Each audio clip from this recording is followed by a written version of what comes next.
챗GPT 내가 딱 들어가면 GPT가 긴장하는 것 같아요. 왜냐면 유영만 교수가 들어왔네. 어떤 질문을 할까? 반말하고 그러시는 거 아니에요, AI한테. 옛날에 팀쿡이 2017년에 전혀 두려워하지 마라. 인간이 AI 같은 짓을 하는 게 제일 큰 문제다.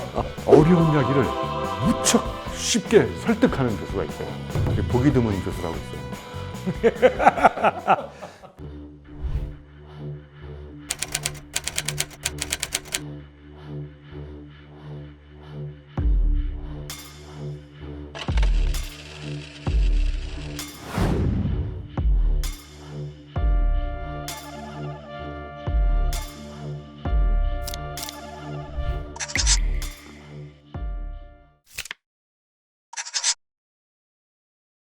생각 이런 거를 좀 다시 되짚어 보면서 언어에 대한 이야기를 내가 하나만 물어볼.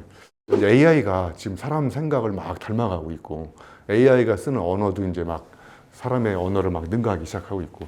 근데 나는 생각해 보기에 근본적으로 AI가 쓰는 언어하고 사람이 쓰는 언어는 어떤 차이가 있을까? AI는 데이터를 통해서 배우는데 사람은 언어를 어떻게 배우냐면 삶을 통해서 배우는 것 같아요.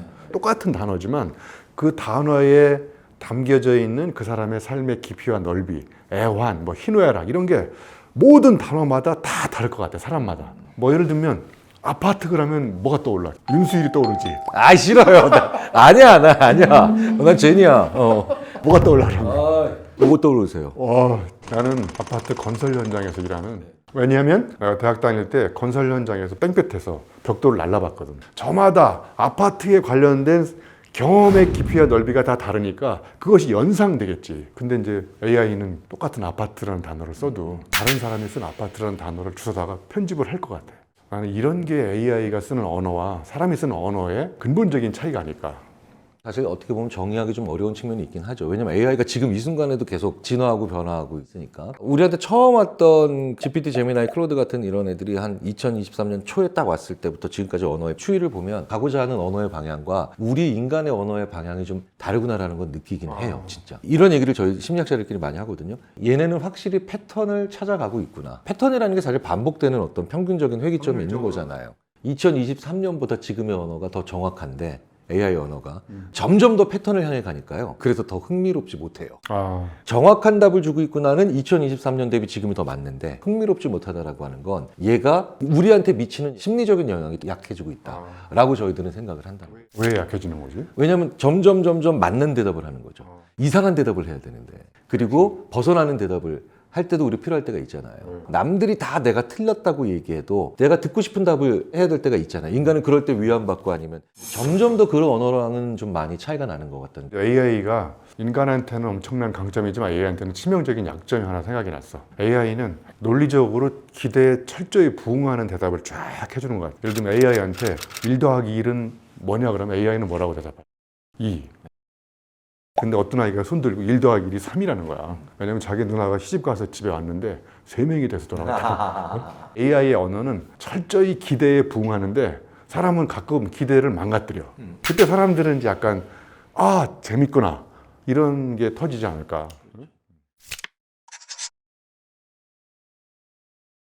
이미 지금 전 세계 모든 대학의 학생들이 제출하는 과제 그리고 시험 문제에서 푸는 답이 똑같아지고 있잖아요. 그러니까 이제 편차가 사라지는 거예요.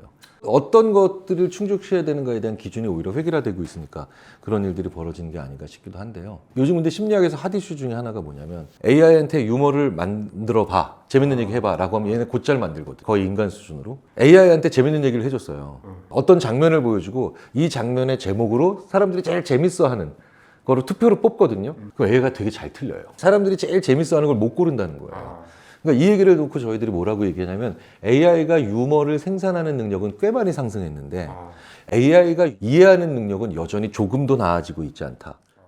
챗GPT 내가 딱 들어가면 GPT가 긴장하는 것 같아요. 왜냐면 유영만 교수가 들어왔네. 어떤 질문을 할까? 반말하고 그러시는 거 아니에요, AI한테. 옛날에 팀쿡이 2017년에 AI가 인간처럼 쫓아오는 거 전혀 두려워하지 마라. 인간이 AI 같은 짓을 하는 게 제일 큰 문제다.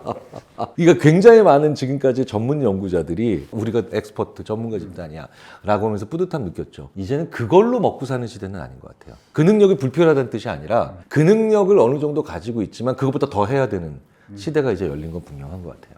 그래서 중간 정리를 해보면 AI가 쓰고 있는 언어는 본인이 겪어본 게 없으니까 몸이 없는 AI니까 또 사람은 몸이 있으니까 몸으로 겪어본 언어를 쓰잖아요. 내가 이제 한양대학교를 간 지 한 20년 넘었는데 세 가지 교수의 유형이 있어. 첫째, 어려운 이야기를 무척 어렵게 설명하는 평범한 교수가 있어. 그 다음에 쉬운 이야기를 아무도 못 알아듣게 횡설수설해. 황당한 교수가 있어요. 가슴이 아파요. 심통아. 세 번째 교수는 어려운 이야기를 무척 쉽게 설득하는 교수가 있어요. 보기 드문 교수라고 있어요. 그러면 이 세 가지 교수 중에 황당하거나 평범한 교수는 겪어본 경험의 언어가 없는 거야. 그러니까 주로 남의 언어를 쓰는 거야.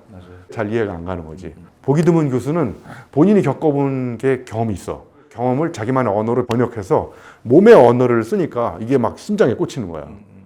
어려운 걸 쉽게 얘기하는 거에 거의 결정판 정점이 제가 봤을 땐 자기 성공이 아니라 자기가 실패하고 바보짓하고 자기가 내렸던 어리석은 판단 이런 것들을 흔쾌히 내놓으면서 자기 경험이랑 묶어서 얘기해주면 그게 최고봉인 것 같아요. 언어는 의미가 아니라 사용이다. 그러니까 의미가 딱 정해져 있는 게 아니고 사용되는 맥락에 따라서 계속 바뀌는데 AI가 이런 맥락적 사유를 하면서 막 맥락에 맞는 언어를 취사 선택해서 막 학습된 연기를 보여주는데 너 물 먹었니? 그러면 AI가 뭐라고 번역을 할까? 똑같은 물인데 어디서는 갈증이 날 때 먹는 물이지만 어디서는 잘렸다는 거야. 그러니까 이 두 패를 AI는 가지고 있지만 두 패 중에 어떤 패를 내놔야 될지에 대한 굉장한 어려움이 있겠지. 적절하게 쓰려면 이렇게 맥락을 파악하고 있어야 되거든. 어떤 번역가가 이렇게 얘기를 했더라고. AI는 번역을 하지만 그 여백에 담겨있는 그 맥락적 의미들을 다 꿰뚫어가지고 여백을 번역하기는 참 어렵다. 그러니까 이게 인간이 여백을 엄청나게 중요하게 생각한다라고는 여백 연구가 있거든요. 기본적으로 인간은 메시지, 인생이 시답지 않아서라고 하는 그 메시지보다 더 중요한 게 어떻게 보면 여백이 얼마나 많냐, 적으냐를 판단하면서 지금까지 우리 인류가 살아왔던 수많은 경험의 체계를 여기 투영을 해버린다는 거예요. AI에게는 그 여백이 뭘 것 같냐라고 얘기하면 개발자들이 정말 재밌는 대답을 해요. 뭐라고요? 노이즈예요. 비트겐슈타인도 얘기했죠. 그 여백의 사이즈에 내가 너무 집중하면 의미 파악이 흔들리니까 오히려 여백은 적절히 버려야 되는 오히려 노이즈에 가깝다라고 얘기를 하는데 여기서 근본적인 차이가 벌써 나오지 않나 싶어요. 그럼 이제 인간의 언어는 이제 더 인간다워야 될 거 아니에요. 얘기했던 것처럼 인간이 AI를 쫓아가면 제일 바보 같은 게 되고 요즘 그런 얘기 많이 하거든요. 관련 분야 연구자들이. 저도 그런 강의를 많이 하는데 앞으로는 AI를 부리면서 살 사람이랑 AI가 부리는 사람 딱 두 종류로 나눠지고 정상분포의 가운데가 무너지고 쌍봉으로 가는 문화가 될 거다. 자, 그렇게 되면 이제 여기서 제일 중요한 게 오늘의 하이라이트. 우리가 인간이 인간의 언어를 하기 위해서 어떻게 살아야 되냐는 거예요. 같은 현상을 보고도 AI와는 다르게 정의 내릴 수 있어야 되잖아요.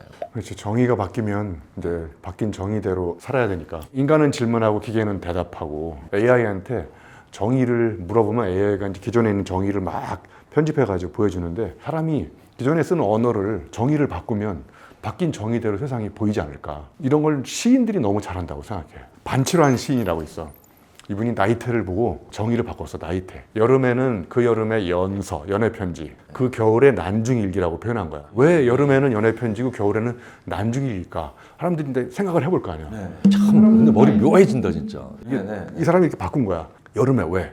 환경이 좋고 그러니까 이제 고생 안 하고 쑥쑥 자라니까 나이테가 넓은 거야. 겨울에는 춥고 온갖 고생을 하면서 시련과 역경을 견디니까 나이테 간격이 좁은 거야. 그러니까 이 사람이 여름에는 연애편지 같이 이렇게 재미있고 기분 좋고 막 이렇게 성장을 막 하는 것 같고 겨울에는 춥고 힘들고 그러니까 이순신 장군이 난중일기 쓰듯이 고생하는 그런 걸 나이테를 바라본 거야. 나는 그런 시를 읽고 역시 나는 시인이 될 수 없으면 시인했어. 메타포라고 하잖아요. 이제 소위 말하는 서로 연결되지 않았던 개념을 붙여버리는 거죠. 저희들이 이제 뇌를 fMRI 연구하는 친구들이랑 같이 저희가 찍거든요. 그러니까 뇌가 불타오르고 있더라는 거예요. 연결되지 않았던 개념들이 연결되고 있고 그 의미를 파악하고 생각을 하니까. 그래서 실제로 셰익스피어 같은 이런 메타포를 엄청 많이 사용하는 사람들의 작품을 읽을 때 뇌에서 일어나는 변화에 대한 연구들이 꽤 있는데 보면은 뇌가 불타오른다. 근데 뇌를 엄청 쓰고 있다. 그래서 실제로 셰익스피어의 작품을 읽으면 뇌가 에너지를 많이 쓰니까 에너지가 소모되고 있는 거 아니에요. 체중이 감소한다는 연구도 있습니다. 좋은 다이어트 방법이네요. 네, 그래서 다이어트를 하려면 셰익스피어 정도는 읽어야 된다. 네, 이런 연구들이 있는데 그 옛날에 어떤 그 연구자들이랑 얘기를 하니까 그래서 전 세계 시인 중에 비만이 없는 거다. 네, 라는 얘기를 하면서 막 자중이다 웃었거든요. 형님이 메타포를 자꾸 만들다 보니까 뇌가 너무너무 에너지를 많이 써가지고 그래서 체중 관리가 되시는 게 아닐까라는 생각이 듭니다. 그러니까 은유법의 나는 가장 핵심이 뭐냐면 조지 레이코프라는 친구가 저희 쪽에서도 유명한 연구자죠. 결혼 안 해본 사람은 결혼은 양파다. 왜? 까도 눈물이 나는 게 이게 와닿지가 않는 거지. 왜냐면 내가 겪어본 경험이 없기 때문에. 그래서 이런 AI 시대일수록 AI가 쉽게 할 수 없는 그러니까 직접 몸으로 경험해보고 자기 맡은 분야에서 땀 흘려가면서 고단한 경험 이런 것들을 자꾸 사유로 이렇게 드러내는 이런 작업이 AI 시대에 더더욱 갖춰야 될 작은 미덕이 아닐까. 대학가는 온통 AI 때문에 난리죠. 저는 아예 그냥 자기가 좋아하는 생성형 AI 아무거나 딱 띄워놓고 들으라고 하거든요. 실시간으로 내가 말하는 것 중에 좀 이상하다 싶으면 빨리빨리 체크해서 올려줘. 야, 근데 이거 AI는 뭐라 그러니? 막 이렇게 이제 막 이렇게 얘기하거든요. 끝나고 가끔 이런 학생이 있어요. 교수님 얘기하신 것 중에 이건 아닌 것 같습니다. 그래서 왜 그랬더니 생성형 AI는 이렇게 얘기를 합니다. 이거는 제가 확실히 제 생각에 맞는 것 같아서 아닌데 그거는 이렇게 얘기하는 게 맞는 것 같은데 라고 했더니 그 학생이 저한테 아니 이 AI가 틀릴 리가 없습니다. 왜? 그랬더니 유료 버전 쓰고 있습니다. 라고 이제 제가 얘기를 하면서 웃었던 적이 있는데 요즘 뭐 난리죠. 저는 꼭 사용하라고 하기도 하지만 엄청난 그 생산성이나 효율성의 문제는 AI가 훨씬 더 빨리 해다 주니까 대학 교수로서 이런 시대에 우리 아이들한테 뭐를 가르쳐야 될까? 정답을 찾는 이제 모범생 인간들은 이제 AI한테 못 당할 것 같고, 그래서 이제 문제를 잘 내는 인재를 기르자. 누군가가 낸 문제에 대해서 계속 정답을 찾는 교육을 받았는데 이 패러다임을 거꾸로 뒤집어서 아이들한테 문제를 내게 하자. 그래서 한 학기 동안 배운 거를 총동원해가지고 기말고사 문제를 출제를 시켜. 뿌듯해요, 저. 왜냐면 저도 그거 하고 있거든요. 맞아. 그래서 이렇게 문제를 잘 내게 하면 인간은 질문하고 기계는 대답한다. 걔는 24시간 대기하고 있잖아. 우리가 어떤 질문을 던질지. AI가 쩔쩔매는 이런 질문을 잘 던지는 인재를 기르는 게 교수로서의 중요한 미션 중에 하나인데 옛날부터 노벨 문학상이나 뭐 노벨상을 탄 사람들의 비결을 보니까 결론을 유보하는 거를 잘한대. 그것이 최선이라고 생각하십니까? 결론을 내일 또 토의해보는 거야. 빨리 생각을 멈추고 싶은 우리 욕구가 있잖아요. 성급한 종결에 대한 저항력 이렇게 표현해요, 저희가. 그냥 귀찮으니 그만하고 싶으니까. 그렇죠. 네. 그런데 그렇게 성급하게 내린 결론은 의외로 굉장히 별 이유가 없고 근거가 뭔지도 사실 불분명한데 계속해서 지켜지고 있는 그런 것도 굉장히 많지 않습니까? 우리가 믿고 있는 신념도 나도 모르는 사이에 이렇게 통념으로 바뀌는데 신념이 통념으로 가지 못하게 막는 게 나는 질문이라고 생각해. 물음표를 밑으로 쭉 당겨보면은 느낌표가 되잖아. 아, 그러니까 느낌표도 물음표가 낳은 자식이거든. 물음표가 생기면 사람들이 옛날에 막 국리를 하고 생각하고 답을 찾으러 돌아다니고 도서관도 가보고 그랬는데 요즘엔 물음표가 생기면 GPT한테 가서 물어보잖아. 느낌표를 주지 않고 마침표를 싹싹싹 찍어준다고. 그거를 왜 인지적인 주권 박탈 인지 주권 박탈이 되는 거예요. 꽤 몇 년 전에 일어났던 일인데 물음표를 느낌표로 만들어내는 사람이다. 근데 그 말뜻이 뭔지 몰랐던 거예요. 그 무슨 얘기인가 했더니 아까 말씀하신 거랑 똑같은 얘기를 하시는 거예요. 어떤 분야든 그 문제를 왜 고민해야 되는지 문제의식을 가지고 있는 사람이 몇 안 된다. 해결책을 빨리 찾아서 하는 건 의외로 꽤 많은 사람들이 하는데 근본적으로 그 문제를 우리가 왜 고민해야 되는가를 고민해 보니까 그거 고민 안 해도 되는 문제였습니다. 라는 것까지도 답을 내는 분들이 계시다는 거죠. 생각은 충분한 양과 그 다음에 깊은 생각을 할 수 있는 사람들만이 가질 수 있는 능력인데 사실 우리가 너무너무 편리한 도구를 하나 가져왔죠. 이제 AI는 도구의 수준을 넘어서 파트너의 수준이다. 근데 그 파트너가 우리를 더 멍청하게 만들기 시작하면 이거 골치 아프거든요. AI가 이제 스마트해지는데 AI를 활용하는 인간도 스마트해질까를 봤는데 가정이긴 하지만 스튜핏해지진 않을까. 그러니까 예를 들면 지나간 이야기이긴 하지만 2024년도에 옥스퍼드가 선정한 작년 올해의 단어가 뇌 썩음이라고. 뇌를 안 쓰는 거야. 예를 들면 내가 오늘 여기 찾아오는데 내비게이션을 틀어놓고 왔는데 내비게이션이 찾아주는 동안 머리가 이제 거의 불필요해지는 거야. 그러니까 인간 지능을 인공지능이 대체해.